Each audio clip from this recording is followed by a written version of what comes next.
তুমি যে সমস্যার মুখোমুখি দাঁড়িয়ে আছো সেটা শাস্তি নয়, ওটাই তোমার শক্তি হওয়ার সুযোগ। কৃষ্ণ অর্জুনকে যুদ্ধ থেকে সরিয়ে নেননি, তিনি শুধু বলেছিলেন তোমার কর্তব্য থেকে পালিও না।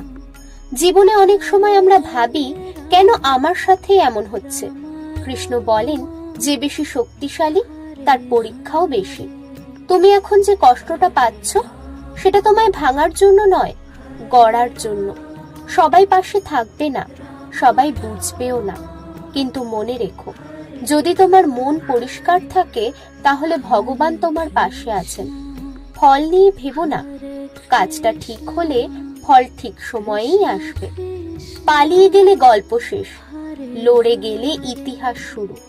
তাই আজ থেকেই ঠিক করো, আমি ভয় পাবো না, আমি থামবো না, আমি আমার কর্তব্য করব। জয় শ্রীকৃষ্ণ। রাধে রাধে।